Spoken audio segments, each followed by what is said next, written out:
Reach, Bungie's final Halo game. For the past 4 years on this channel, I have looked at every single mainline Halo game.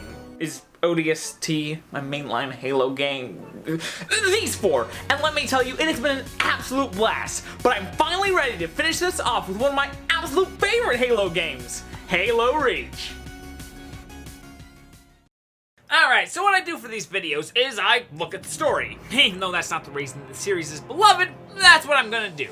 This game allows you to customize your Spartan's armor for online purposes. However, your customized Spartan will also look like that in the story, so I'm gonna go ahead and change everything to that default. You know, like Noble 6 actually looked. However, I am going to be keeping the gold visor because I remember doing a bunch of work to unlock this back in the day, and it looks just so dang cool! Alright, so Halo Reach is technically a prequel to Halo CE. You play as a 6-man squad known as Noble Team, a highly respected and powerful group of Spartans. However, the last Noble 6 recently, went missing in action. But they need a team of 6, so you've been reassigned to them, and the first mission is an outpost has been hit. About a year ago, some rebels did the same thing, so they just assume it's the same thing again. Slowly, you're given a bunch of tutorials about how this game's systems work, but when the shooting tutorial rolls out, we're not shooting at rebels. We learn that the Covenant are on Reach. Actually, how do I put this? The aliens are on Earth!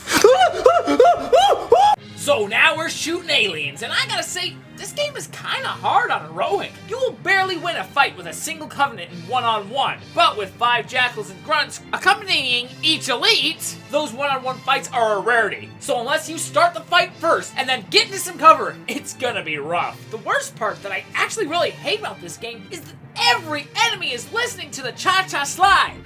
To the right now. To the left. Hold still now, y'all! Seriously, headshots and grenade kills are almost impossible in this game with how spazzy these aliens are. Heck, the grenade kills are also impossible because the aliens are too tough!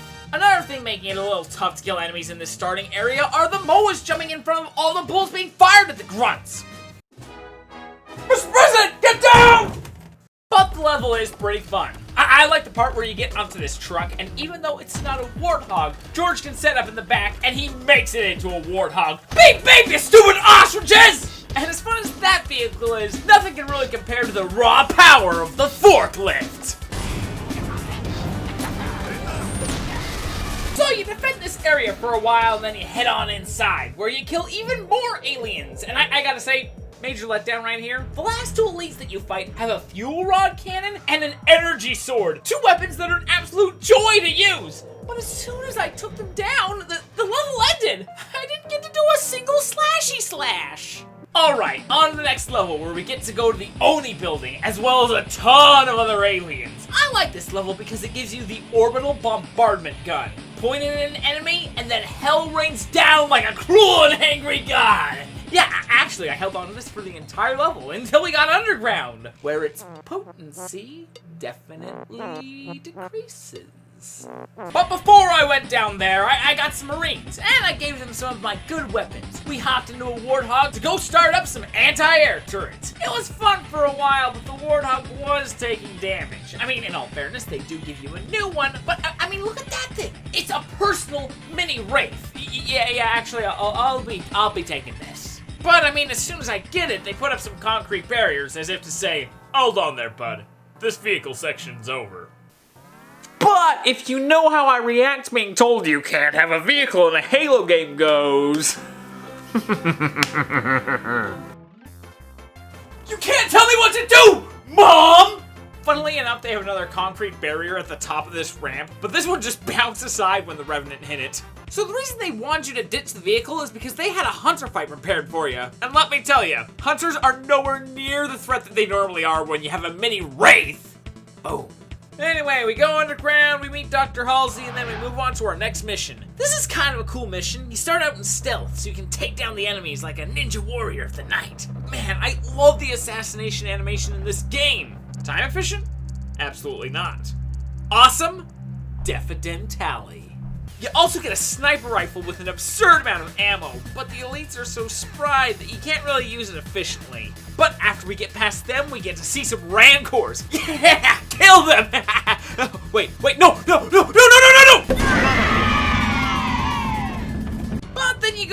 mission, you find some civilians, and you give them your best weapons, and then you gotta fight some hunters again. And let me say, fighting these guys is so much harder when you aren't packing a remnant. But we make it past them, fight through a valley, and boom, Covenant army. The next level is the UNSC launching a tactical assault against that army. And the tactic they use? The tried and true bonsai charge! May the Emperor live 10,000 years! Oh, flip! You start off with a grenade launcher, and unfortunately, even though I ground one, they won't let me steal a Banshee. For this level, they give you a rocket Warthog, so you can go blow up some Covenant anti-air thingies. They even gave us a soldier to sit in the back of the Warthog, but he went missing in action. Wait, hold on. He was a Marine, not a Spartan. Yeah, the fool got splattered on the side of my frickin' mini Wraith.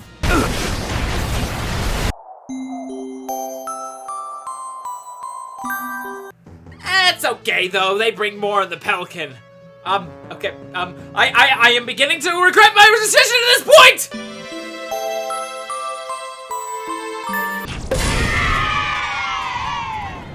Well done, 6. After that, there's a little section with an automatic grenade launcher, and then we crash land near the tower. Anyway, we fire our way to the tower, killing a bunch of jackals, and then we make a mad dash to go up to the top, because we need to lower the shield. However, once again, the very last enemy was a sword guy. I mean, after I killed him, I easily could have ended the level, but I mean, I've got a sword right here with 78 whole ammo.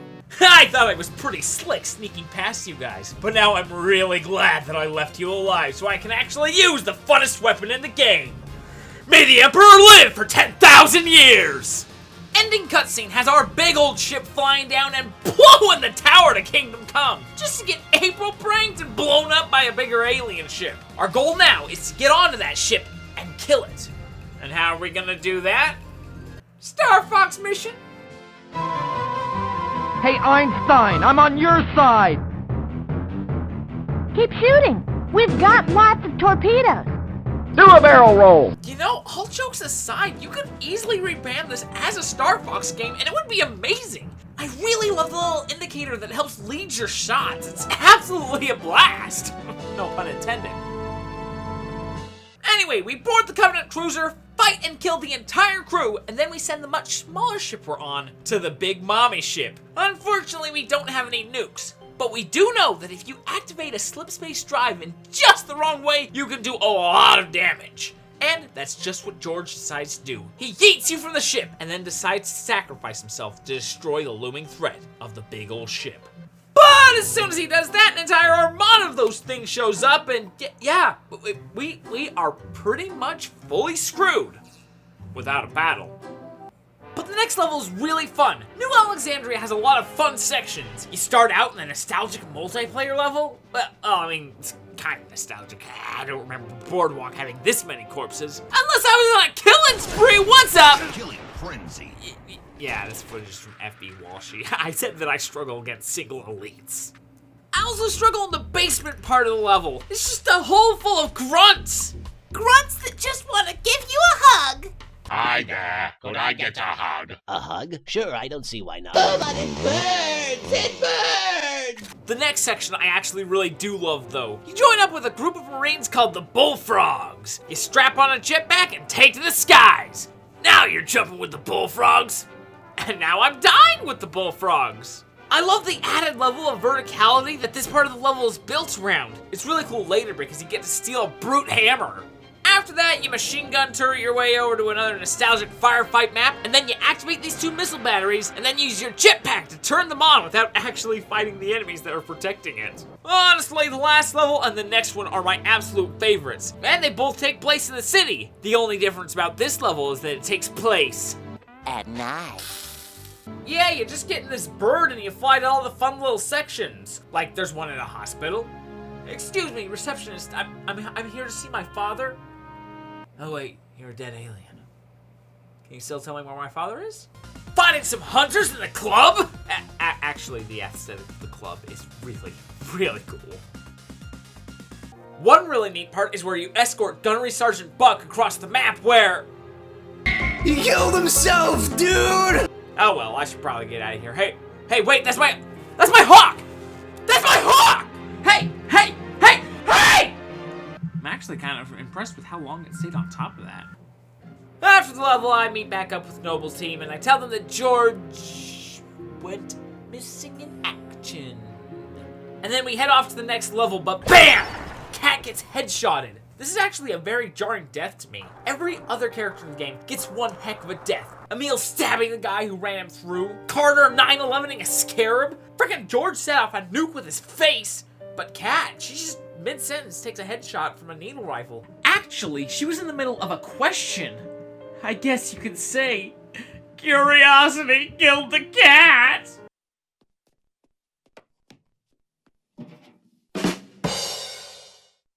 Alright, the next level is going back to level 2, but instead of being the beautiful lush expanse, this place has been torched. But hey, at least you get ODSTs to help. This one's even called Sergeant Johnson.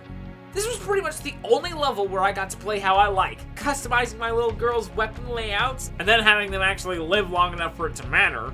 I took out a couple grunts that had fuel rod cannons, and then I slipped them into my soldiers' hands, and then we had a scorpion tank show up. The best vehicle in the game with 2 fuel rod bros on either side. I feel powerful! I didn't even leave the driver's seat to destroy one of these guns. That's how powerful I feel in this form. But eventually, I meet back up with what's left of Noble's team. We go into the base and find a secret passage with a neat little defense section. The aliens are assaulting the base. You need to run around and activate these defense turrets. At one point, one of my allies said something effective. Maybe we can grab a Banshee and bring the fight to them. So I did. However, why take the Banshee when I can grab myself a full-sized Wraith? I will kill this Phantom! Uh-oh. Oh wow, looks like he was self-cleaning and or magical. After we defend the base, Halsey makes the finishing touches on Cortana and asks us to go set into motion the events of Halo 1. June goes with her, leaving Noble's team with 3 members. 1, 4, and 6. And honestly, in Cat's death bit, I kind of told you how it ends for them. The final level is all about getting Cortana and Captain Keys, but I'm going to start this level in the coolest way ever, with the awesome jump assassination! To infinity and beyond. Clearly I will go sailing no more. Okay, let's try it again. Awesome jump assassination! I guess that's better. Awesome jump assassination. Here's our destination, 6. Hello, aboard. Dying ain't so bad. Not if you both go together. Let's go again. Yeah, right, I'm cowboy! I said, awesome jump assassination! Here's our destination, 6. Yeah, if you start the level off like this, you're in for a good time. I mean, you do have to swerve past some scarabs, and I did it in a truck, simply because I can. I can't, however, quite make this jump, but I try to anyway. And then we watch Noble 1 take down the scarab. Suicide Canyon style! Then we fight a little further through the map, and oh, I get really nostalgic here. I mean, Invasion was one of my favorite game variants. But I make it through, and I even get my hands on a Revenant. But once again, they don't want me to take it with me. However, once again, this is a Halo game, so I am taking it with me. However, these cramped corridors, I feel like they may have known that a Revenant is less than ideal in these circumstances. But I had fun anyway. I had fun in the last area too. I got to use all the main melee weapons. I'm talking the shotgun. I'm talking the sword. I even got my mitts on the gravity hammer. Boom! The last section is awesome though. I hand off Cortana and then I watch Emil get murdered. Or do I? If you go up to the corpse of Emil and the elites that he killed, their shields are still active. The only way that's possible is if they're still alive. I mean, their shields will regenerate after a couple of seconds, but if you headshot the elite after breaking its shield, the shield won't regenerate. That can only mean that all 3 of these guys are still alive. Well, except for the one that I headshotted, right? But now it's time for the ultimate power fantasy. You get to pilot a mat cannon. Now, this section is easy as dirt, but you can't help but feel good when you're taking phantoms down in one shot. After that, the credits roll, and you watch the Pillar of Autumn fly off to start one of the most influential game series of all time.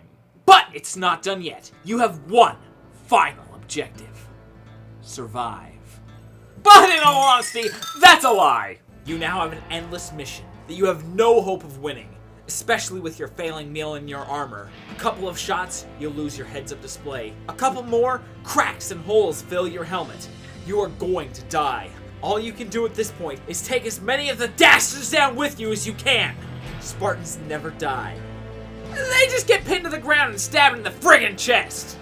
And that's Halo Reach. I love this game, and I loved making this series of videos. I know that I've been focusing on the campaign modes, but that's because that's all I can really do at this point. The joys I felt in these games weren't during the campaign. It was the hours that I spent online, especially with friends. SWAT on Reflection, Infection on Sword Base. I especially loved the invasion modes on Boneyard and Spire. But even more than that was making race levels in the wee hours of the night with my buddies. We would hang out every Friday and make the most outrageous maps. 3 a.m. madness.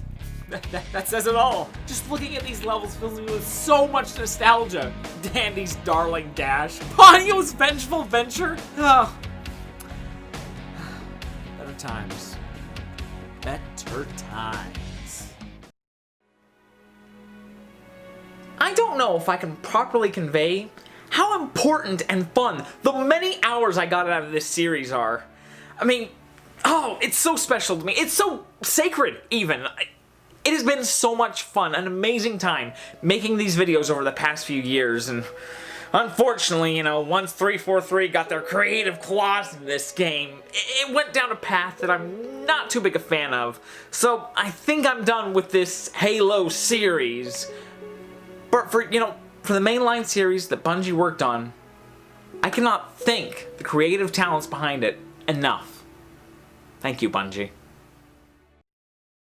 Alright, I think I know what 4 videos are going on the end slate here. I mean, the older ones might be harder to stomach. I mean, I was a much less experienced videographer when I made those. But I'm glad that I looked at this series and was able to share even a shred of my experience with you. And I know that asking for comments is a YouTuber trick to do better in the algorithm, but if you're willing to share, I would love to know what the Halo series meant to you. Tell me about your LAN parties, your 3 a.m. racetracks. I would love to read about your memories with this awesome game series.